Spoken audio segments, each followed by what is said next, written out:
జన సైనికులకి, వీర మహిళలకు, పవన్ కళ్యాణ్ గారు అభిమానులకు, ముఖ్యంగా మెగా అభిమానులకు, అంటే ఒకరి కాదు ఇక్కడి కాదండి, మొత్తం ఓవరాల్గా మెగా ఫ్యామిలీని అభిమానించే వాళ్ళందరికీ కూడా పెద్ద పండగ న్యూస్ ఇది. ఎందుకంటే పవన్ కళ్యాణ్ గారు ప్రస్థానం, ఆయన పార్టీ పెట్టిన 10 సంవత్సరాల తర్వాత ఇప్పుడు విజయాన్ని అందుకోగలిగారు ఆయన. అంటే ఒక పవర్ స్టార్గా ఉండి, విపరీతమైన ఫాలోయింగ్ ఉండి, ఆయనకి అందరినీ ద్రాక్ష అయ్యింది. అది దానికి ఎన్నో కారణాలు. సో ఈ పరిస్థితుల్లో పిఠాపురంలో ఒక శుభవార్త. ఎందుకంటే పిఠాపురం ఎమ్మెల్యే గారి తాలూకా, పిఠాపురం ఎమ్మెల్యే గారి తాలూకా అని చెప్పి బోర్డులు పెట్టి పెద్ద ఎత్తున అడావుడయ్యింది. సో ఆ పరిస్థితుల్లో జనసేన ఫార్మేషన్ డే, ఆవిర్భావ దినోత్సవాన్ని పవన్ కళ్యాణ్ గారి అడ్డాలో ఆయన ఘన విజయంతో ఫుల్ జోష్గా ఉన్న సైనికులందరూ కూడా ప్లేనరీ నిర్వహించడానికి సర్వం సిద్ధం చేస్తున్నారు. ఇదొక శుభవార్త వాళ్ళందరికీ కూడా. ఆ ప్లేనరీ కూడా మామూలుగా కాదు, ఆషామాషిగా కాదు. ఎందుకంటే ఇప్పటి వరకు కూడా కిక్కు జనసైనికులకు కానీ, వీరమహిళలకు కానీ, పవన్ కళ్యాణ్ అభిమానులకు కానీ రాలేదు. ఎప్పుడు కూడా అవమానాలు, ఓటమి, ఒక ఆవేదన, ఒక నిర్వేదన, ఇబ్బందికర పరిస్థితులు. ఉదయం లేస్తే ఎవడేమంటాడో, ఎవరేం ట్రోల్ చేస్తారో, ఎవరి దగ్గర మాటలు పడాలో, ఎవరి దగ్గర ఎలాంటి అవమానాలు పడాలో, ఒకటి కాదు రెండు కాదు కదా, చాలా ఇబ్బంది పడిపోయేవారు. సో అలాంటి సిచ్యువేషన్ నుంచి ఈరోజు అసలు పవన్ కళ్యాణ్ పేరు ఎత్తడానికే ఎందుకు అనవసరంగా ఆయన గెలగడం, ఎందుకు ఆయనతో పెట్టుకోవడం అనే స్టేజ్కి వెళ్ళిపోయారు. ఇది సామాన్యమైన విషయం కాదు, చాలా తక్కువ మందికి వచ్చే ఆపర్చునిటీ ఇది. అందులోని 21 సీట్లు ఉన్నప్పటికీ కూడా ఆయన క్రేజ్ విపరీతంగా పెరిగిపోయింది.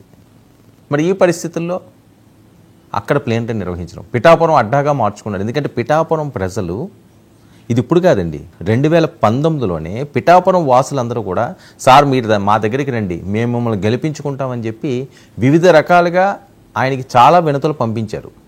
కానీ ఆయన ఉన్న అప్పుడు ఈక్వేషన్స్లో భీమవరం, గాజువాక సేఫ్ అనుకున్నారు. సో అప్పుడు జరిగిన ట్రయాంగిల్లోని చాలా ఇబ్బందికర పరిస్థితులు. ఒక పక్క వైఎస్ఆర్సీపీ దూకుడు మీద ఉంది,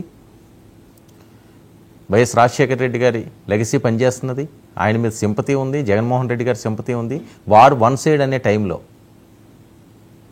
మరోవైపు అప్పటికే అధికారంలో ఉన్న తెలుగుదేశం పార్టీ, బీజేపీ బయటికి రావడం, ఇవన్నీ కూడా 2019లో వర్కౌట్ కాలేదు. చాలా దారుణమైన ఓటమి. ఇంకక్కడి నుంచి వాళ్ళ అవమానాలు మొదలైనవి. వాటినన్నిటి కూడా పంటి బిగువున బిగపెట్టుకోండి పవన్ కళ్యాణ్ గారు అంటే టీం, సైనికులు అవనివ్వండి, వీర మహిళలు అవనివ్వండి. ఎన్నో కష్టాలు, ఎన్నో ఇబ్బందులు, ఎన్నో రాత్రులు కన్నీళ్ళు పెట్టుకుని కంటి మీద ప్రశాంతంగా కునుకులేని రాత్రులు గడిపిన సంఘటనలు ఎన్నో ఉన్నాయి. ఎందుకంటే ప్రత్యక్షంగా వాళ్ళే చాలా డిబేట్లో చెప్పారు, ఇంటర్వ్యూలో కూడా చెప్పారు. సో వాటిలన్నింటినీ కూడా తట్టుకున్నారు, తాడో పేడో తేల్చుకుందాం అనుకున్నారు.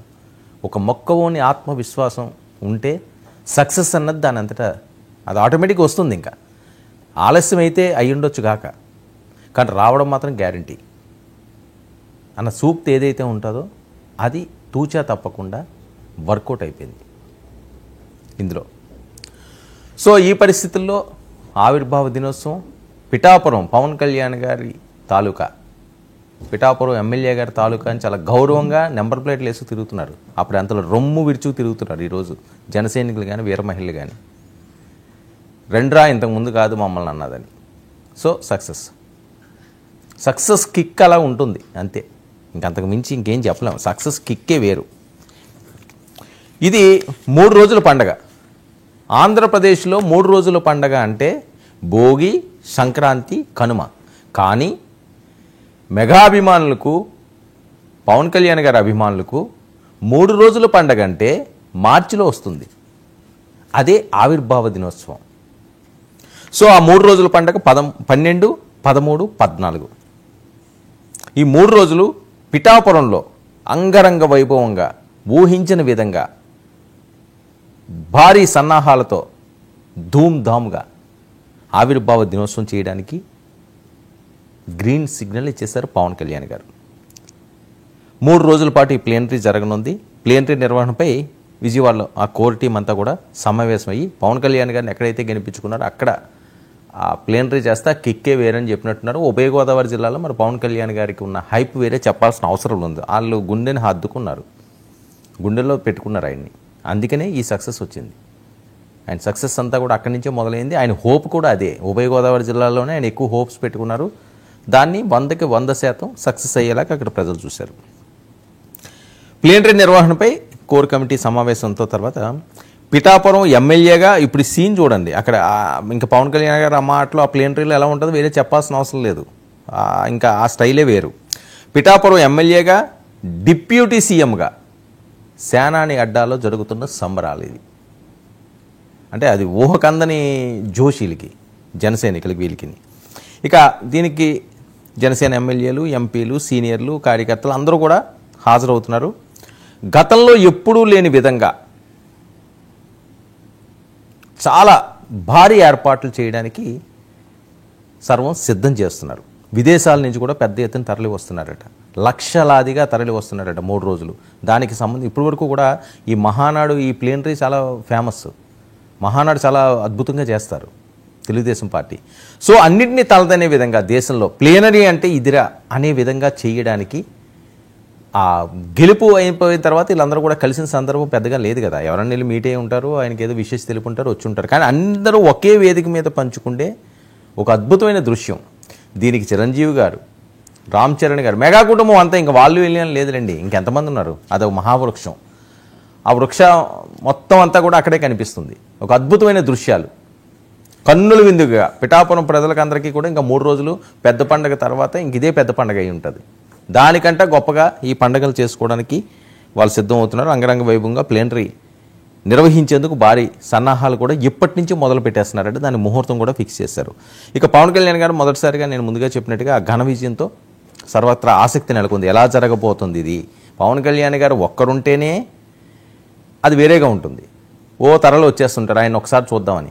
ఇక ఒకే వేదిక మీద ఈ గ్లోబల్ స్టార్లు, మెగా స్టార్లు, పవర్ స్టార్లు అందరూ కలిసి కూర్చుంటే ఆ కిక్కే వేరు, ఆ జోషే వేరు. ఇక పిఠాపురంలో అడుగడుగునా భారీ కటౌట్లు, కత్తిపూడి నుంచి కాకినాడ వరకు మొత్తం ఈస్ట్ వెస్ట్ కూడా భారీ, ఊహించిన విధంగా భారీ కటౌట్లతోటి నింపడం ఒకటి. ఇక ప్లేనరీలో రాష్ట్ర నలుమూలల నుంచి కూడా వివిధ రకాల సాంస్కృతిక కార్యక్రమాలు ఉంటాయో వాటిలన్నింటినీ కూడా తీసుకువచ్చి తెలుగుతనం ఉట్టుపడే విధంగా ఈ ప్లేనరీ నిర్వహించాలని సర్వం సిద్ధం చేస్తున్నారు. ఇదొక శుభవార్త, ముఖ్యంగా జనసైనికులకి, వీర మహిళకని. ఇంకా పిఠాపురం అంటేనే ఇప్పుడు అసలు పేరు మారిమోగిపోతుంది. ఇంకా పిఠాపురంలో ప్లేనరీ అంటే ఇంకొకసారి చూసుకోవచ్చు. అది మరొక వైపు దానికి ముందు గేమ్ చేంజర్. ఒకసారి చూడండి ఆ ఫ్యామిలీ అంతా ఎలా ఉన్నారు. Game changer. ఇప్పుడు గేమ్ చేంజర్కి ఈ కటౌట్లు చూడండి. అంటే గోదావరి వేదికగానండి పవన్ కళ్యాణ్ గారు లేకపోతే మెగాస్టార్ చిరంజీవి గారు అని మొదటి నుంచి కూడా ఆ గోదావరిని నమ్ముకున్నారా అనిపిస్తుంటుంది. వీళ్ళు ఏ కార్యక్రమం చేసినా సరే అక్కడ శుభప్రదంగా జరుగుతుంది. గోదావరి తల్లి ఆశీర్వాదాలు ఉంటాయేమో వీళ్ళకి. సో అదే గోదావరి వేదిక మీద గేమ్ చేంజరు. ఎందుకంటే విజయవాడ పెడతారు, హైదరాబాద్ పెడతారు, ఇలా చేస్తుంటారు. కానీ బాబాయ్ అడ్డాలో పెట్టాలి అని. ఇంకా గోదావరి జిల్లాలో అంటే ఇప్పుడు పవన్ కళ్యాణ్ దత్తత తీసుకున్నట్టు అయిపోయింది. అది రాజమండ్రి, కాకినాడ ఇవన్నీ కూడా ఇంకా వాళ్ళు అడ్డా అయిపోయింది కదా. సో గేమ్ చేంజరు గోదావరి ఒడ్డున రేపు భారీ ఈవెంట్. దీనికి కూడా ఒకే వేదికపై పవన్ కళ్యాణ్ గారు, global star, megastar, power star same మళ్ళీ రేపు ఆ సీన్ చూపించబోతున్నారు. ఈ సీన్ కంటిన్యూషన్ ఆవిర్భావ దినోత్సవంలో కనిపిస్తుంది మళ్ళీని. అంటే 2 పండుగలు అన్నమాట. 2 సార్లు ఆ అద్భుతమైన అవకాశాన్ని మెగా అభిమానులకు అందించబోతున్నారు. కొత్త సంవత్సరంలో 2025లో గతంలో ఎప్పుడూ లేని విధంగా కంటిన్యూగా ఒకే వేదిక పంచుకొని వీళ్ళు ముగ్గురు ఉండడం అన్నది, లేకపోతే మెగా ఫ్యామిలీ మొత్తం అంతా ఉండడం అన్నది చాలా అరుదుగా కనిపించే దృశ్యం. ఒకసారి ఒకరు ఉండొచ్చు, ఒకసారి ఒకరు ఉండొచ్చు. కానీ గేమ్ చేంజర్, పిఠాపురంలో ప్లేనరీ. రెండిటికి కూడా మొత్తం మెగా కుటుంబాన్ని అంతటినీ కూడా కన్నుల విందుగా, మళ్ళీ ఈ గోల్డెన్ ఆపర్చునిటీ రాదు అని ఇప్పటికే ట్రోల్స్ అయిపోతున్నాయి, సోషల్ మీడియా హోరెత్తిస్తున్నది. ఇది ఒక మహా అవకాశం అన్నట్లుగా. ఎందుకంటే వాళ్ళని చూస్తే మెగా ఫ్యామిలీలో చాలామంది మాట్లాడేది ఏంటంటే వాళ్ళందరూ ఫ్యాన్స్ కాదండి, మేము భక్తులు అంటారు వాళ్ళు. ఇంకంతే, ఇంకా వాళ్ళ పీక్స్లో ఉంటుంది వాళ్ళ అభిమానం. చిరంజీవి గారా మా దేవుడు అండి, మేము ఆయన భక్తులమి. పవన్ కళ్యాణ్ గారా ఆయన మా దేవుడు, మా భక్తులు అంటారు. మహిళలు కూడా వాళ్ళు దేవుళ్ళ ఆరాధిస్తుంటారు. చాలా అదృష్టవంతులు. వీళ్ళు కాదండి, వాళ్ళ అదృష్టవంతులు. నిజంగా ఇంత గొప్ప అభిమానులను సంపాదించుకోవడం అన్నది సామాన్యమైన విషయం కాదు.